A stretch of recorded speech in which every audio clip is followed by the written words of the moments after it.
Hello investor, आपका स्वागत है मेरे चैनल प्रो इन्वेस्टर में। आज हम बात करने वाले हैं ब्रेकआउट स्टॉक के बारे में।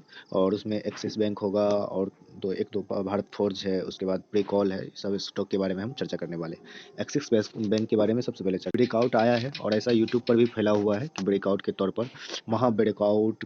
तो हम आपको एक बात बताना चाह रहे हैं कि देखिए, ब्रेकआउट तो है पर थोड़ा सा संभल करके इसमें पैसा लगाना है आपको।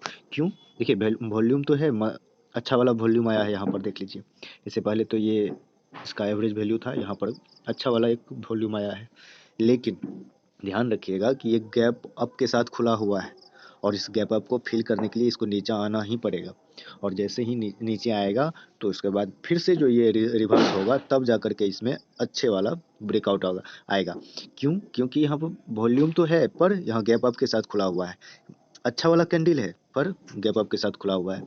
तो इसलिए हम आपको ये बताना चाह रहे हैं कि इसमें थोड़ा सा ध्यान से, जैसे अगर आपको 100 रुपया लगाना हो तो आप इसमें अभी, या आप इसमें 40 रुपया भी लगा दीजिए और थोड़ा सा टाइम लेगा नीचे आने का, तो थोड़ा सा वेट कर लीजिएगा, तब जा करके इसमें पैसा डालिएगा। नहीं तो आप फंस सकते हैं, क्योंकि यहाँ पे आखिर बाई कीजिएगा और फिर नीचे आ जाएगा, ये फिर से उठेगा ऐसे करके, लेकिन थोड़ा टाइम लेगा उठने का। तो इसलिए आप इसमें अभी नहीं फंसना आपको। इसमें मात्र 40 रुपया, 100 रुपया जैसे लगाना हो आपको तो 40 रुपया आप लगा दीजिए इसमें अभी। और उसके बाद आप आराम से वेट कर लिए, फिर से नीचे आएगा तब जा करके ये आप खरीदने के लिए रेडी हो जाएगा। तो यही हम आपको बताना क्या करना चाहिए एक्सिस बैंक में, क्योंकि यूट्यूब पर पूरा फैला हुआ है, वायरल हो चुका है कि एक्सिस बैंक में वहाँ ब्रेकआउट आया है। तो आपको ध्यान रखना है इस बात का। जैसे यहाँ पर देखिए, वीकली टाइम फ्रेम पर चार्ट के एक्सिस बैंक का, तो यहाँ पर एक स्ट्रॉन्ग सिग्नल दिया हुआ है कि यहाँ पर ब्रेकआउट है और वॉल्यूम भी है अच्छा। लेकिन हम डेली टाइम फ्रेम पर अगर चार्ट देखें तो वो हमको कुछ बता रहा है कि हाँ, गैप अप के साथ खुला हुआ है, तो ये नीचे आने की मतलब संभावना है कि आ सकता है। इसीलिए तो आपको बोल रहे 40 रुपये लगा दीजिए, अगर ऊपर जाता है तो फिर से बाय कर लीजिएगा। नहीं तो आप नीचे आएगा तो फिर से अच्छे से आपका बाइंग कंप्लीट करके आराम से छोड़ दीजिएगा। वहाँ से आपको 30 से 40% का रिटर्न आराम से मिल जाएगा।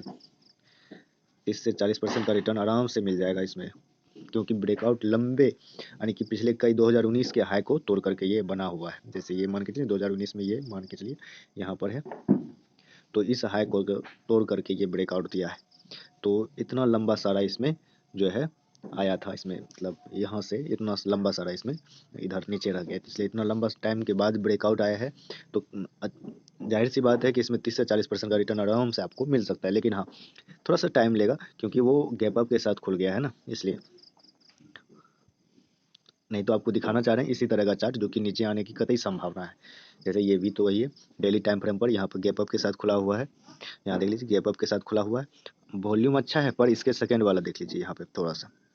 तो इसलिए आपको ध्यान रखना है, फंसना नहीं है आपको। क्योंकि नीचे आएगा तो फिर आप घबरा जाइएगा, क्योंकि होता है बहुतों में कि नीचे आ जाता है। ऊपर चढ़ते हुए स्टॉक में सभी बाई करते हैं, जब नीचे आने लगता है तो सब बेच डालते हैं, इसलिए आपको लॉस होता है। इसलिए टेंशन नहीं लेना है, पहले नीचे आने दीजिए, थोड़ा सा बाइंग कर लीजिए यहाँ पे, और थोड़ा नीचे आता है तो आराम से बाइंग कीजिएगा इसमें अच्छे से। उसके बाद देख लीजिए, वही है स्टॉक, इसमें भी वही है। तो घबराना नहीं है, ध्यान देना है, खाली रडार पर रखिएगा एक्सिस बैंक को, और थोड़ा सा बाइंग करके चंक्स में बाइंग कीजिएगा और उसके बाद छोड़ दीजिएगा, और नीचे आएगा तो फिर से बाइंग कर लीजिएगा आप। उसके बाद देख लीजिए यहाँ पॉन्डी ऑक्साइड, ये भी ब्रेकआउट था, फाइनल ब्रेकआउट दिया, देख लीजिए यहाँ पे ऊपर गया फिर से नीचे आया। तो आपको फंसना नहीं है, यहाँ पर जो होता है ना, ब्रेकआउट देने के बाद फिर से आता है उस जिस लेवल को वो ब्रेकआउट देता है ना, उस लेवल पर फिर से सपोर्ट लेने आता है। यही आपको दिखाना चाह रहे थे हम, कि ये दिखाना चाह रहे थे कि मतलब अगर कोई स्टॉक ब्रेकआउट देता है तो उसमें अगर जिस लेवल से वो ब्रेकआउट देता है ना, उसको फिर से सपोर्ट बनाने आ जाता है और तब फिर ऊपर से आता है, ऊपर चलता है। तो ऐसा नहीं करना, वहाँ पर तो दो दो प्रॉब्लम है, एक तो ब्रेकआउट दिया है, ठीक है, अच्छी बात है, लेकिन गैप अप के साथ खुला हुआ है ना, इसलिए उसमें दिक्कत है। तो आपको फंसना नहीं है। चलिए अगला स्टॉक देखते हैं। ये आपको दिखाने के लिए था, इसमें बाइंग को नहीं था, ये दिखाने के लिए था सिर्फ आपको, ये बाइंग नहीं था इसमें, ब्रेकआउट स्टॉक के तौर पर ये नहीं था पॉन्डी ऑक्साइड। उसके बाद देखते हैं प्रीकॉल। प्रीकॉल की बात करें तो इसमें आपको देख लीजिए यहाँ पे कि राउंड, ये आपको तो पता है ये कौन सा पैटर्न है, राउंडिंग बॉटम पैटर्न है, और ये आराम से निकल गया है। यहाँ पे थोड़ा सा रेस्ट ले रहा था स्टॉक, तो फिर से एक अच्छा वाला कैंडल बना हुआ है इसमें, आपको दिखाते हैं। ये देख लीजिए, डेली टाइम फ्रेम पर, वो वीकली टाइम फ्रेम पर था, ये डेली टाइम फ्रेम पर एक अच्छा वाला कैंडल बना हुआ है यहाँ पे, और वॉल्यूम भी एक ठो आया था, तो एक अच्छा कैंडल बना हुआ है। तो अगर इसका इस लेवल को पार कर जाता है तो आप आराम से इसको बाय कर सकते हैं। एक अच्छा कैंडल बना हुआ है तो आप इसमें देख सकते हैं, चार्ट तो आप ट्रेंड ही है तो देख सकते हैं इसको, ठीक है। ये भी मतलब ब्रेकआउट के तौर पर है, ब्रेकआउट स्टॉक के तौर पर है, आप देख सकते हैं इसको भी कि अच्छा कंपनी का फंडामेंटल वही आपको यहाँ पर लाया जा रहा है, उसी कंपनी को हम ब्रेकआउट स्टॉक के रूप में आपको दिखा रहे हैं, जिसका फंडामेंटल ऑलरेडी स्ट्रांग है। फंडामेंटल में कहीं कोई दिक्कत नहीं है, अच्छा कंपनी है। आप आराम से कभी भी इंट्राडे या स्विंग ट्रेडिंग या कोई भी अगर आप उसको करते हैं तो अच्छे कंपनी में कीजिए, क्योंकि अगर टाइम भी लेता है ना तो आपको टेंशन नहीं होगा कि इसमें मतलब क्या प्रॉब्लम है, कि हम फंस गए हैं, हमारा पैसा डूब जाएगा, ऐसा दिक्कत नहीं होना चाहिए।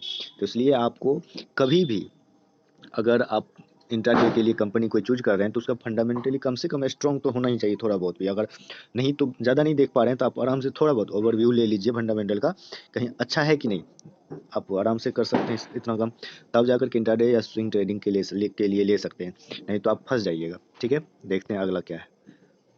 अब अगला जो कंपनी है ना वो भारत फोर्ज का है, ये भारत फोर्ज का कंपनी, ये वीकली टाइम फ्रेम पर चार्ट है, आप देख लीजिए यहाँ से यहाँ, तो इसलिए यहाँ से लेकर के यहाँ तक में स्टॉक कोई परफॉर्मेंस नहीं दिया है, तो आप इसको नज़र रख सकते हैं। अगर कल ये निकलता है 786 के पार तो आप इसमें आराम से बाइंग कर सकते हैं, वॉल्यूम भी इधर अच्छा था तो यहाँ पर भी वॉल्यूम था, तो इसलिए आप इसको आराम से देख सकते हैं कि यहाँ पर अगर इससे 786 से पार निकलता है तो आराम से आपको 10 से 12% का रिटर्न ये भी दे सकता है कंपनी,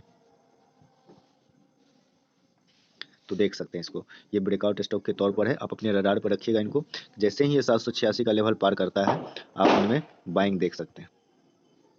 ये था, एक ब्रिकॉल हो गया, एक भारत फोर्ज हो गया, आप दोनों को रडार पर रखिएगा और देखिएगा कि कहाँ पर क्या परफॉर्मेंस चल रहा है। ये वीकली टाइम फ्रेम पर है, जो कि देख लीजिए राउंडिंग बॉटम पैटर्न, अब फिर से ये राउंडिंग बॉटम पैटर्न बना और फिर से ये राउंडिंग बॉटम पैटर्न बना रहा है, तो आप समझ सकते हैं ये कौन सा पैटर्न हुआ। तो आप इसको रडार पर रखिए और ब्रेकआउट देने के बाद आपको ये 30 से 40% का रिटर्न आपको जनरेट करके देगा, तो इसको रडार पर आप रख सकते हैं। ठीक है, थैंक यू। अगर कंटेंट अच्छा लगा हो तो लाइक ज़रूर कीजिएगा।